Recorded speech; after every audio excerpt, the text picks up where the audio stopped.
Channel golden tutorial और आज हम सीखेंगे सर्कल का प्रैक्टिस सेट 3.2 जहां पे दिया गया है दो सर्कल जो है इंटरनली टच हो रहे। इंटरनली मतलब अंदर, सर्कल के अंदर एक और सर्कल जो कि टच हो रहा है दूसरे सर्कल के सर्कमफ्रेंस को। तो फाइंड करना है कि सेंटर के बीच में डिस्टेंस कितना होगा। ओके, तो सेंटर के बीच में डिस्टेंस फाइंड करने के लिए हम लोगों को पहले तो गिवन लिखना है जो कि ऑलरेडी क्वेश्चन में दिया हुआ है। ओके, तो हम लोग ने O ले लिया centre of a larger circle, M ले लिया स्मॉलर सर्कल का सेंटर और N क्या है, टचिंग पॉइंट है। ओके, दोनों के बीच में। Okay, now the most important thing हम लोग को फाइंड करना है कि सेंटर के बीच में डिस्टेंस कितना होगा। तो आपके दिमाग में आंसर आ गया होगा कि टोटल 4.8 है तो ये 3.5 चले गया, तो यहाँ का जो आंसर जो है माइनस करके निकल आएगा। बट आपको उसको पूरी तरीके से लिखना पड़ेगा। आप क्या लिखोगे, distance between the red I, sorry distance between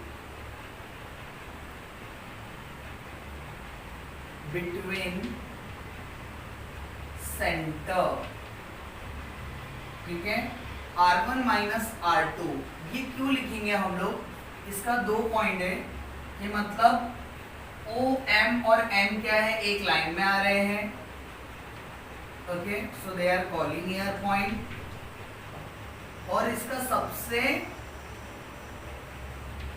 important जो रीजन होगा, थ्योरम ऑफ सर्कल टचिंग, और कौन सा है, तो इंटरनली।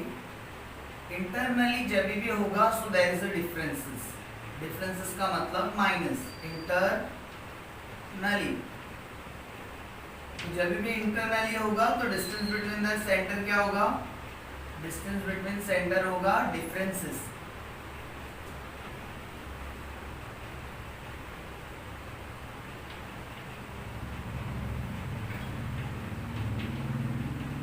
डिफरेंस इन रेड आई,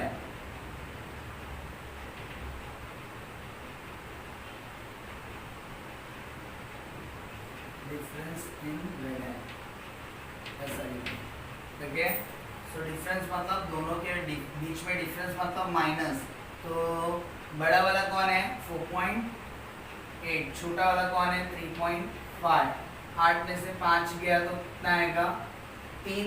4 में से 3 गया तो 1, और पॉइंट का पॉइंट। ओके, बहुत इजी है, सिंपल है, 2 मार्क्स के लिए आएगा। तो सिर्फ R1 माइनस R2 करो तो आपको मार्क्स मिल जाएंगे। सिर्फ इतना करना है।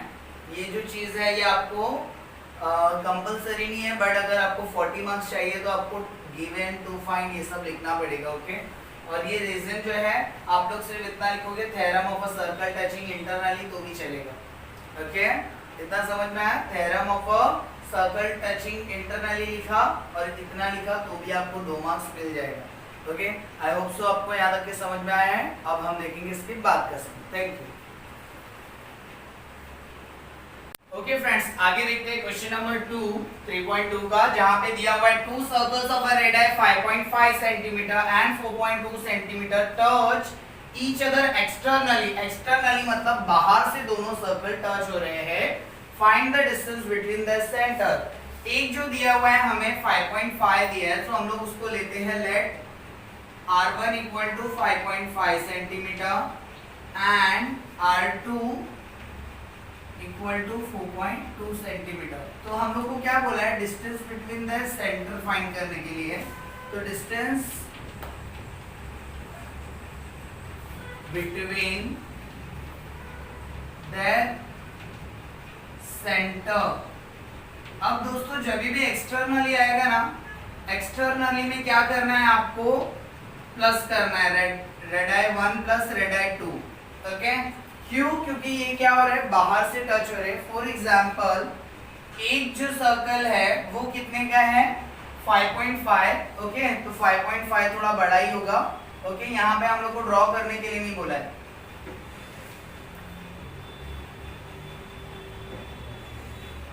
ओके, और हम लोग को दूसरा कितना बोला है, 4.2, तो 4.2 से थोड़ा छोटा होगा। बट हम लोग को क्या बोला, एक्सटर्नली टच, तो यहाँ पे ले लो या फिर यहाँ पे टच ले लो, कहीं पे भी ले लो।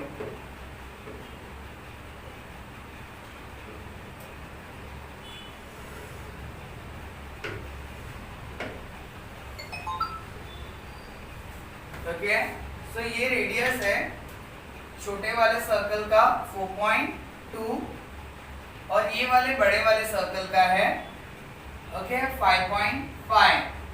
और हम लोग को क्वेश्चन में बोला है ये सेंटर जो है उन लोग के बीच में डिस्टेंस कितना है, तो आप इजीली देख सकते हो ये और ये प्लस करेंगे तो मालूम पड़ जाएगा पूरा कितना है। इसके लिए जब भी एक्सटर्नली होगा तभी आपको क्या करना है प्लस। सो हम लोग ले लेते हैं इसको सेंटर O, इसको सेंटर N और ये हो जाएगा जहां पे टचिंग है वहां पे M। तो हम लोग क्या लिखेंगे, O is the center of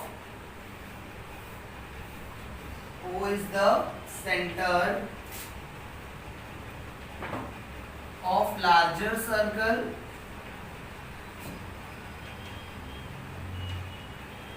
फिर ये क्या आएगा N is the center of, ये सबकी जरूरत नहीं है, आप डायरेक्टली इतना भी लिखोगे so that you will get marks 5.5 plus 4.2 okay 5 6 7 5 4 9 ये इतना काफी है। और यहाँ पे आना चाहिए आपका by theorem of touching circle.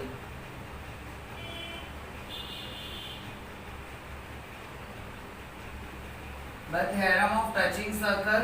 और दूसरी चीज ये आनी चाहिए they are in collinear point, क्यों, क्योंकि O dash M dash N ये एक सिंगल लाइन में आ रहे हैं तो कॉलिनियर ओके। इसकी वजह से हम लोग का जो सेंटर होगा वो सम ऑफ अ रेडियस होगा। इसके लिए क्या लिखेंगे, distance equal to sum of radius.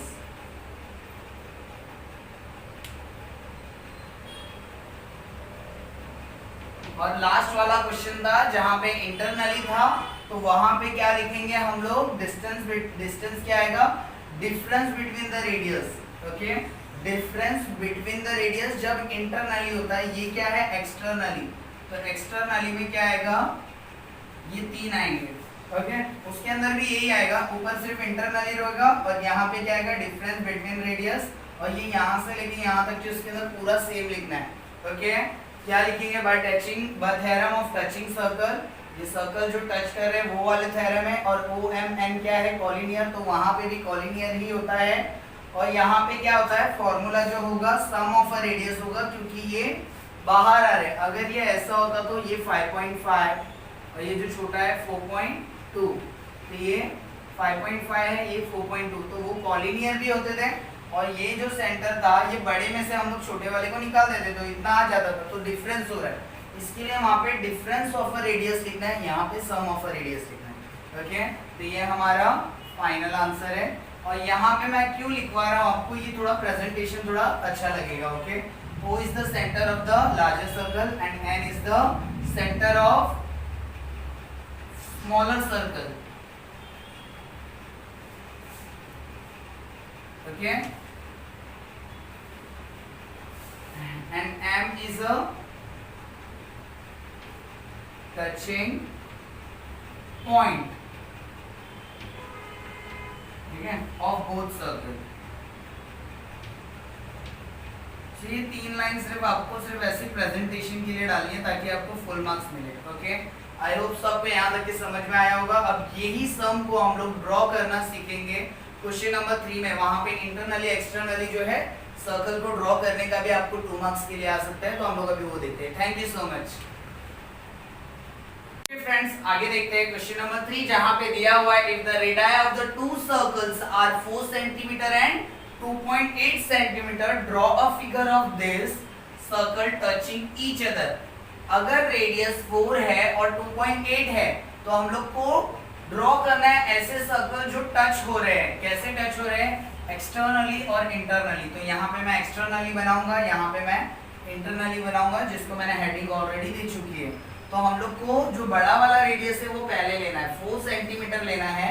तो हम लोग इससे 4 सेंटीमीटर लेंगे ओके, इससे स्केल से।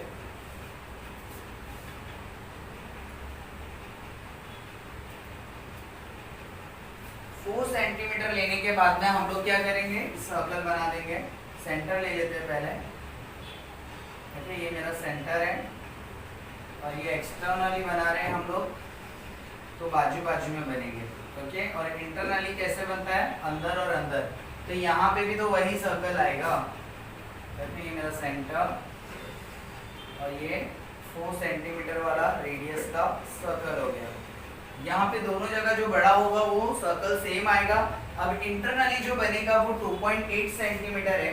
तो यहाँ पे कहाँ पे बनेगा? बाहर। क्यों? क्योंकि एक्सटर्नली बुना है, तो यहाँ पे एक्सटर्नली में मतलब हम लोग को बाहर बनाना है, तो 2.8 सेंटीमीटर हम लोग को लेना है।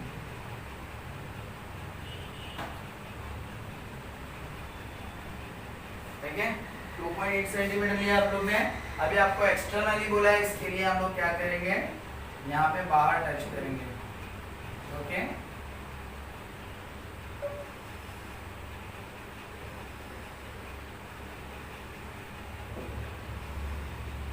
ओके, ये मेरा सेंटर।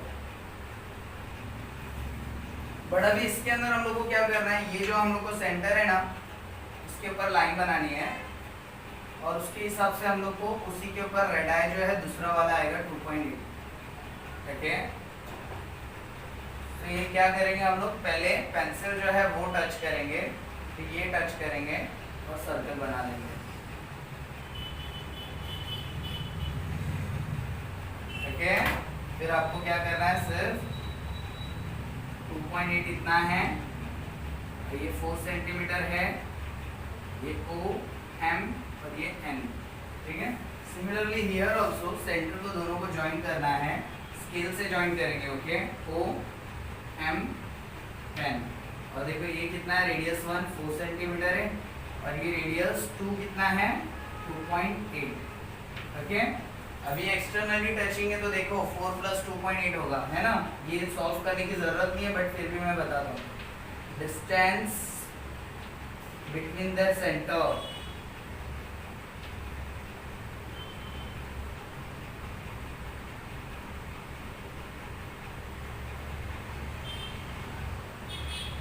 R1 + R2 आएगा, 4 + 2.8 कितना हो जाएगा? 4 और 2 6 6.8 सेंटीमीटर। ओके, और यहाँ पे क्या आएगा? Theorem of touching circle. Theorem of touching circle यहाँ पे भी सेम, अगर इसका अगर आपको देखना है तो यहाँ पे भी वही लिखेंगे, distance between the centre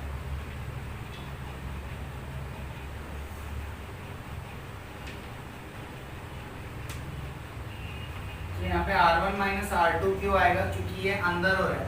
okay, सो 4 - 2.8 आएगा, तो 1.2 आएगा। 10 में से 8 गया 2, 3 में से 2 गया 1, 1.2 सेंटीमीटर। ओके, ये करना तो नहीं है। ओके, बढ़िया, मैंने आप लोग को बताया है कि बाहर से टच होगा तो इसको ऐसे करते हैं। यहाँ पे दोनों जगह हम लोग क्या लिखेंगे? थ्योरम ऑफ टचिंग सर्कल, और दूसरी चीज लिखेंगे कॉलिनियर। और अगर यहाँ पे distance of between the centre क्या लिखेंगे? सम ऑफ द रेड है। क्यों? क्योंकि इसके अंदर सम हो रहा है, दोनों का प्लस हो रहा है। और यहाँ पे क्या लिखेंगे? डिफरेंस बिटवीन द रेड है। ओके, आई होप सो आपको ये समझ में आया। अब हम जो है इसके बाद के सम देखते हैं। Thank you so much. Okay friends, देखते हैं क्वेश्चन नंबर 4, जहां पे दिया हुआ the circle with the centre P, ये वाला circle, and Q okay touch each other. तो ये टच ईच अदर कैसा वाला आ रहा है? एक्सटर्नली आ रहा है। Of at a line passing through R meets the circle eight A। तो R से जो पास हुआ है वो A को और B को मिल रहा है। तो हम लोग को ये तीन चीज प्रूफ कर रहा है। तो सबसे पहले बात आ रही है AP किसको प्रूफ कर रहा है? BQ को। तो AP जो है वो BQ को क्या करना है? पैरेलल प्रूफ करना है। अगर ये पैरेलल होते, ओके अभी दिया नहीं है, अगर होते तो क्या होता? अल्टरनेट एंगल सही होता, सेम होता, ये और ये सेम होते, या तो ये और ये इक्वल होते, राइट? बट ये तो दिया हुआ नहीं है। हम लोग सोच रहे हैं अगर ये पैरेलल होते तो ये इक्वल होते। तो इसका मतलब क्या है? हम लोग को P Q को इक्वल बताना है, या फिर A किसको इक्वल बताना है? B को। ओके, तो हम लोग इसके अंदर बहुत छोटा सा कॉन्सेप्ट लेंगे और यूं हम लोग का जो सॉल्यूशन है वो ऐसे ही आ जाएगा। तो सबसे पहले वाला प्रूफ करते हैं हम लोग। तो क्या लेंगे? In triangle APR, in triangle APR segment AP जो है वो किसको इक्वल है? सेगमेंट AP इक्वल है सेगमेंट PR को। क्यों इक्वल है? देखो सेगमेंट AP जो है वो सेगमेंट पीआर को क्यों इक्वल है, क्योंकि ये भी सेंटर से बॉर्डर पे टच है और ये भी सेंटर से बॉर्डर पे टच है, तो radius of the same circle क्या लिखेंगे, रेडियस ऑफ सेम सर्कल, है ना। अगर ये दो साइड सेम हो गई, ओके, ये एक ही ट्राइंगल है और ये दो साइड सेम हो गई, तो ये और ये एंगल इक्वल होगा कि नहीं होगा, राइट। जैसे कि ये ट्राइंगल है, ओके, तो ये दो साइड सेम है तो ये दो एंगल इक्वल होते हैं। अगर ऐसा ट्राइंगल है, ओके, ये दो साइड सेम है तो नीचे के दो एंगल सेम होंगे। तो उसी तरीके से ये जो ट्राइंगल है तो उसके हिसाब से ये दो साइड सेम है तो ये दो एंगल क्या होंगे, इक्वल। एक इसको इक्वल होगा आर को, ये कौन सी प्रॉपर्टी है, दो साइड्स इक्वल होगी तो दो एंगल भी इक्वल होते हैं, वो होता है आइसोसेलेस ट्राइंगल, ओके। सो हम लोग क्या लिखेंगे, अगर ये दो साइड सेम है तो एंगल ए जो है वो किसको इक्वल होगा, एंगल आर को। अभी ए के पास कौन है, पी और आर है, ओके, और आर के पास कौन है, ए और पी है, ओके। तो बाजू बाजू में ऐसा लिख लेना है, isosceles triangle property,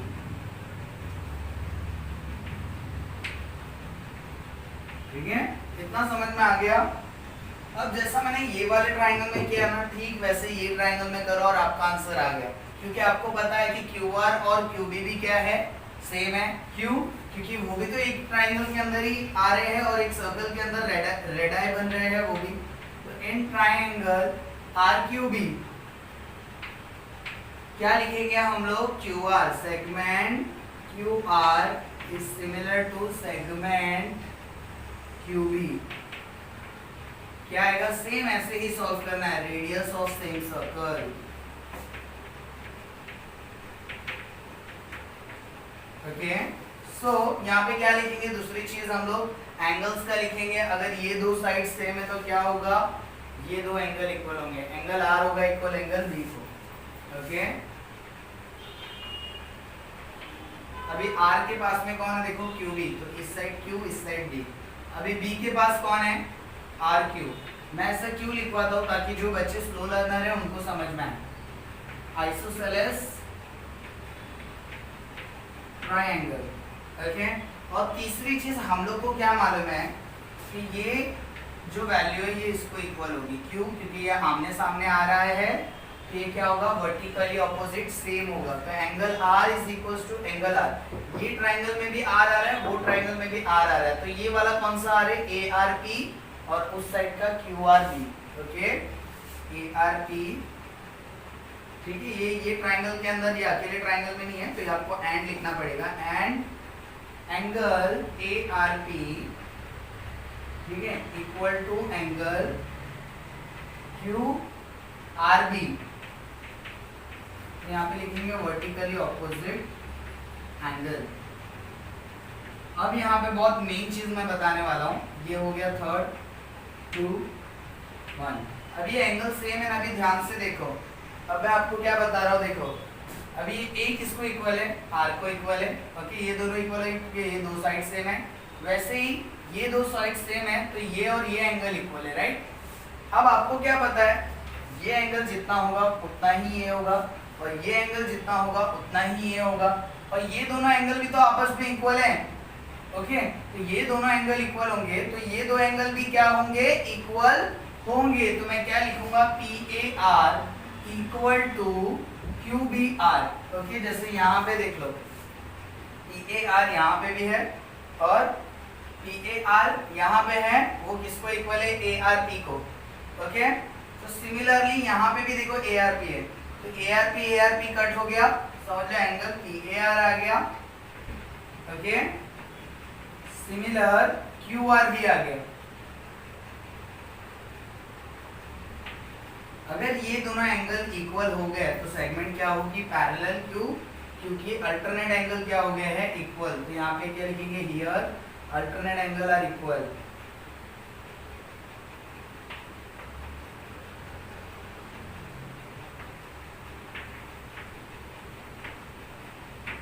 okay. Therefore segment AP is parallel to segment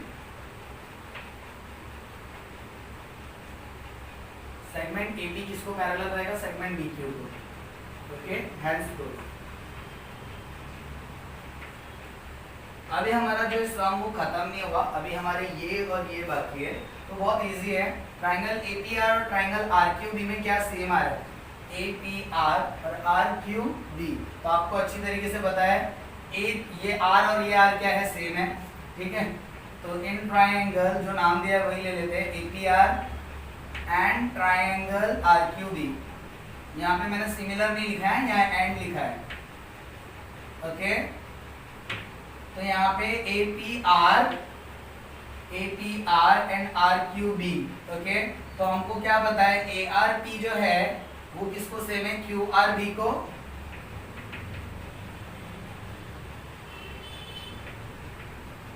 ARP तो ए के क्रॉस में कौन है, बी है, तो B Q R, sorry B R Q, क्यों, क्योंकि ये वर्टिकल ऑपोजिट है, राइट। दूसरी चीज क्या सेम है आपको पता है, जस्ट अभी हम लोग ने पीछे सॉल्व किया है यहाँ पर, तो लाइन कैसे पैरेलल हुई, क्योंकि अल्टरनेट एंगल सेम आए। तो अल्टरनेट एंगल कौन से सेम आए, ए और B, okay. So angle A किसको इक्वल आया, एंगल बी को। So P A R, okay, P A R और Q B R, P A R और क्यू बी आर, ओके। क्यों, क्योंकि अल्टरनेट एंगल सेम है। दो अगर एंगल सिमिलर आ गए तो ट्राइंगल सेम हुआ कि नहीं हुआ, यस हो गया।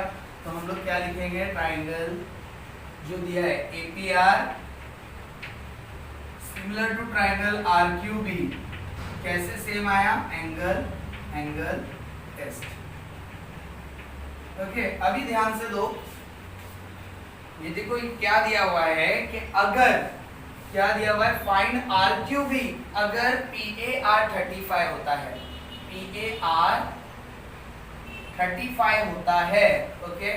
तो ये एंगल के अंदर हम लोग को आरक्यूबी फाइंड करना है, तो ये फाइंड करना है। अब हमें क्या पता है, PAR ये वाला एंगल जो है किसको सेम आया है, B को। तो हम लोग लिखेंगे इफ एंगल PAR किसको सेम है, देखो ऊपर ही लिखा है PAR किसको सेम है, QBR को। तो ये अगर PAR 35 है, ओके, अल्टरनेट एंगल के हिसाब से PAR अगर 35 है तो एंगल QBR भी कितना होगा, 35, ओके। अब आपको क्या पता है, ये 35 है, राइट। अगर ये 35 है तो ये भी 35 होगा, क्यों, क्योंकि ये साइड इसको सेम है, राइट।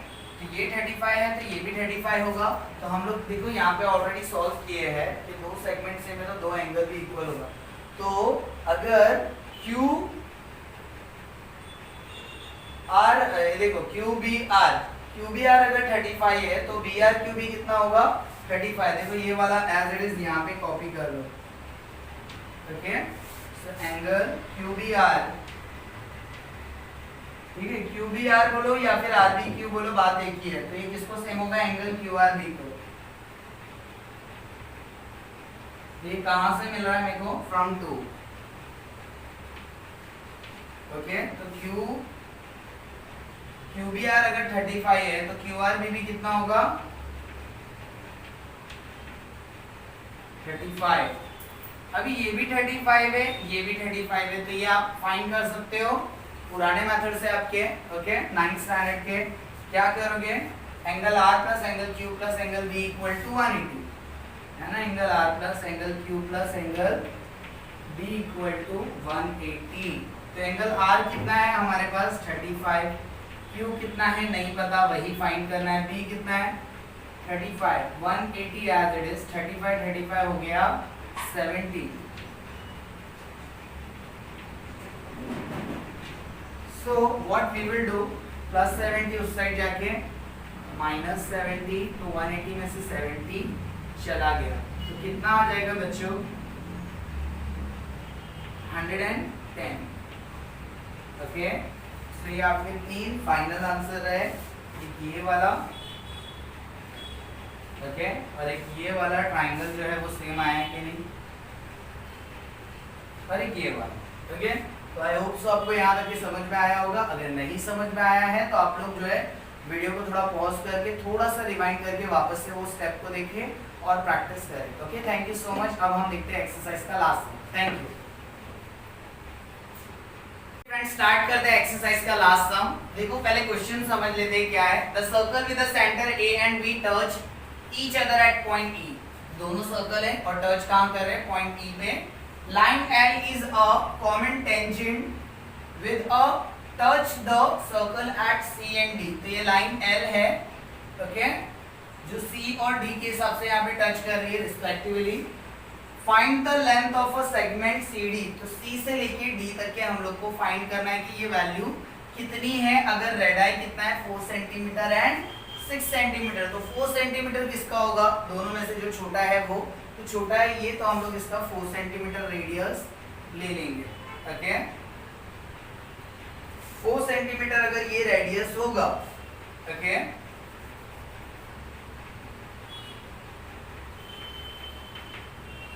ओके, 4 सेंटीमीटर अगर ये रेडियस होता है तो दूसरा वाला कितना है? 6 सेंटीमीटर। ओके, अगर ये यहां से 4 है तो यहां से भी कितना होगा? 4 सेंटीमीटर। ओके, और अगर ये भी यहां से 6 है तो ये यहां से लेके यहां तक के टोटल कितना होगा? 6 सेंटीमीटर। ओके, ध्यान से देखिए, हाँ, अगर ये इतना 4 सेंटीमीटर है तो इतना भी 4 सेंटीमीटर होगा, क्योंकि एक ही सर्कल का रेडियस है। सेंटर टू बॉर्डर ये भी टच हो रहा है, सेंटर टू बॉर्डर ये भी टच हो रहा है। तो ठीक उसी तरीके से अगर D से लेके E तक के ये 6 सेंटीमीटर अगर हम लोग लेते हैं रेडियस, तो ये भी 6 सेंटीमीटर होगा। और हमें फाइंड करना क्या है? CD। बट ये देखो स्ट्रेट है और ये देखो ऐसा क्रॉस है, नीचे जा रहा है। ओके, तो हम लोग को क्या करना पड़ेगा? एक ऐसा स्ट्रेट लाइन लेना पड़ेगा। ओके, तो यहाँ पे कोई भी पॉइंट ले लेते हैं हम लोग M। ओके, तो हम लोग को क्या पता है? ये हम लोग ने परपेंडिकुलर ड्रॉ किया है 90। अब हम लोग को क्या निकालना है कि ये रेक्टेंगल बताना है। ओके, अगर ये रेक्टेंगल बताया तो अगर आपने इसका फाइंड किया तो ये भी उतना ही हो जाएगा। ओके, ध्यान से देखिए मैं क्या बोल रहा हूँ। ये हम लोग इसको इक्वल नहीं बता सकते क्योंकि ये क्रॉस है नीचे, तो हम लोग यहाँ पे स्ट्रेट परपेंडिकुलर बना दिए। तो ये परपेंडिकुलर अगर इसको इक्वल होगा तो वो सेम हो जाएगा। तो हमको इसकी वैल्यू निकालनी है AM की। तो AM किसको इक्वल हो जाएगा? CD को। तो AM का वैल्यू निकालने के लिए ओके, ये क्या बन रहा है? देखो राइट एंगल ट्रायंगल, ऐसा राइट एंगल ट्रायंगल बन रहा है। ओके, तो ये जो है ये 4 और 6 है, राइट। बट ये कितना है ये नहीं पता, बट ये पूरा कितना है? 6 है। तो हम लोग स्टेप बाय स्टेप सारी चीजें करते हैं। ओके, तो हम लोग क्या लिखेंगे? हम यहाँ पर सबसे पहले ये चीज आएगी कि AE और AC इक्वल टू 4। क्यों? क्योंकि radius of the same circle. AE equal to AC equal to 4 centimetre radius of same circle. तो जैसे छोटे सर्कल में ऐसा हुआ वैसे बड़े सर्कल में भी हो सकता है। BE equal to BD equal to 6 centimetre. BE equal to BD equal to 6 centimetre. और ये सेम चीज लिखेंगे radius of same circle. Okay, अब हमको क्या पता है? ये पूरा 6 सेंटीमीटर है, ये 4 है तो ये 4 भी होगा। बट उसको बताने के लिए मुझे ये क्वाड्रिलेटरल को क्या बताना पड़ेगा? रेक्टेंगल।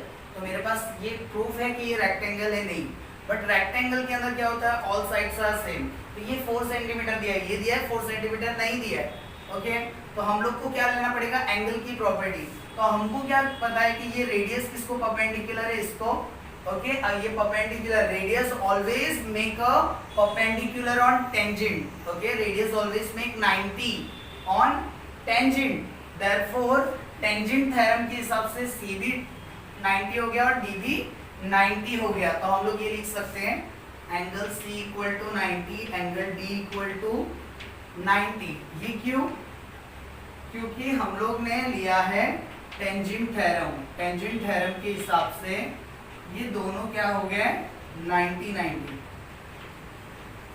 अब मुझे ये बात बताओ कि एंगल M जो है ये 90 कैसे हुआ? ये 90 कंस्ट्रक्शन के हिसाब से हुआ, कंस्ट्रक्शन हम लोग ने लिया नहीं है, यहाँ पे हम लोग कंस्ट्रक्शन लिख लेते हैं। ओके, कंस्ट्रक्शन में क्या लिख रहे हैं हम लोग, draw AM perpendicular to BD। Okay, थोड़ा सा स्पेस अगर यहाँ पे भी होता तो मैं यहाँ पे लिख देता, तो वो चलता है, ऊपर नीचे थोड़ा लिखेंगे तो। ओके, तो उसके हिसाब से एंगल MB कितना हो गया, 90। ये सारी चीज कहाँ हो रही है, इन क्वाड्रिलेटरल CAMD। ओके, बट हमें अभी तक ये पता नहीं कि CMD रेक्टेंगल है, स्क्वायर है, पैरेललोग्राम है, क्या है। तो इसके लिए हम लोग इसको रेक्टेंगल प्रूफ करने के लिए चारों एंगल को 90 प्रूफ करना पड़ेगा। एक 90 आ गया, 2 90 आ गया, 3 90 आ गया। यहाँ पे क्या परपेंडिकुलर बना है, नहीं, तो मैं ऐसा नहीं ले सकता। तो मुझे क्या करना है, क्वाड्रिलेटरल की प्रॉपर्टी लेना है, angle C plus angle A plus angle M plus angle D equal to 360, sum of the measurement of, ये कहां से आया, कंस्ट्रक्शन है ना। एंगल M 90 कैसे, कंस्ट्रक्शन ड्रॉ किया, इसकी वजह से वो 90 हुआ। अब ये क्या लिखेंगे, sum of the measure of quadrilateral is 360। Okay, so C का वैल्यू क्या है, 90, A का वैल्यू क्या है, नहीं मालूम, M और D का वैल्यू क्या है, 90 90।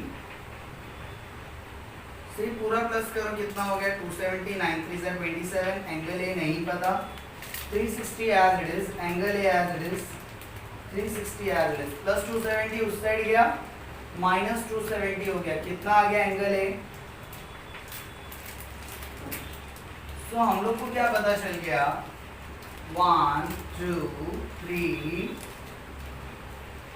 4, ये चारों के हिसाब से चारों एंगल अगर 90 है तो ये क्या बन जाएगा, क्वाड्रिलेटरल CAMD इज,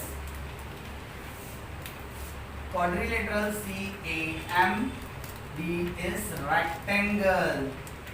क्यों,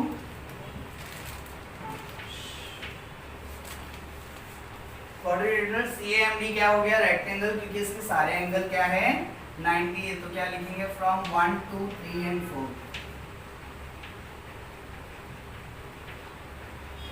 चारों एंगल क्या है, 90, इसके लिए क्या हो गया, रेक्टेंगल। अब हमें ये क्या पता चल गया, अगर ये इस साइड से 90 है तो ये इस साइड से भी 90 होगा। अगर ये 4 है तो अभी ये कितना होगा, ये भी 4 होगा। CA किसको इक्वल होगा, CADM को। क्यों, क्योंकि opposite side of a rectangle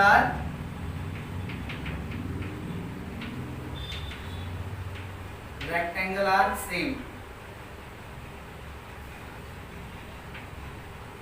same और कॉन्ग्रुएंट भी लिख सकते हो। ओके, सो CA का वैल्यू जो भी होगा वो कितना हो जाएगा, DM को इक्वल हो जाएगा। ओके, तो CA का वैल्यू है हमारे पास 4, तो DM भी कितना हो गया, 4। अब मुझे ये बताओ, D से लेके D तक के कितना है, 6, और ये हमने बता दिया ये 4 है, तो 6 में से 4 गया तो ये कितना आएगा, 2। तो कैसे लिखेंगे उसको, उसका लिखने का तरीका क्या होगा, क्या लिखेंगे हम लोग, D से लेके B, क्या लिखेंगे, D से लेके B, कैसे बन रहा है, DM plus MD, DM plus MB, right. So DM हमारे पास कितना है, 4, और MB हमारे पास नहीं पता, और DB कितना है हमारे पास, 6 प्लस 4 इस साइड आया, -4, 6 में से 4 गया, DM MB का वैल्यू कितना आ जाएगा, 2। अब मुझे आप ये बताओ, ये 2 है, ओके, ये पूरा कितना है, A से लेके B तक के वो कितना है, 10 है, वो भी हम लोग को लिख के बताना पड़ेगा। ओके, और उसके बाद में यहाँ पे एक और लास्ट स्टेप आएगा, थोड़ा सा बड़ा है, बहुत इजी है। A से लेके B तक के कैसे फॉर्म हो रहा है, AE प्लस EB। ओके, सो AE कितना है, 4 है, और EB कितना है, 6 है, टोटल हो गया 10। सो AB का वैल्यू हो गया 10। अब मेरे पास क्या है, ये पूरा 10 है। ओके, और ये मेरे पास 2 है, तो मैं ये फाइंड कर सकता हूँ hypo square equal to side 1 plus side 2। Okay, तो ये कैसा बन रहा है देखो जरा, मैं यहाँ पे बना देता हूँ आपके अंडरस्टैंडिंग के लिए। ये 2 है, ये पूरा 10 है, अभी हम लोग ने फाइंड किया। तो ये A है, ये M है, ये B है। ऊपर वाला डायग्राम भूल जाओ, 90 के सामने वाला in triangle AMB, angle M क्या है 90, तो 90 के सामने वाला hypo square equal to side 1 square plus side 2 square. So hypo कौन है AB, साइड 1 कौन है AM, जो हमें फाइंड करना है, क्योंकि AM किसको इक्वल हो जाएगा CD को, और साइड 2 क्या है MB। अभी AB का वैल्यू कितना है 10 है, AM हम लोग को नहीं पता, और MB कितना है 2 है। 10 10 100, AM हम लोग को नहीं पता, और MB कितना है 2 का स्क्वायर कितना हो जाएगा 4। अब ये +4 इस साइड आया तो क्या हो जाएगा -4। 100 - 4 कितना होता है बोलो,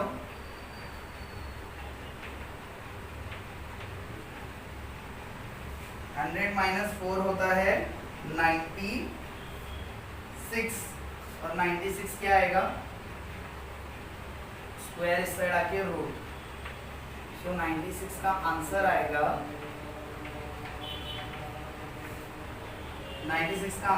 4√6। ओके, 4 रूट कितना हो जाएगा 6।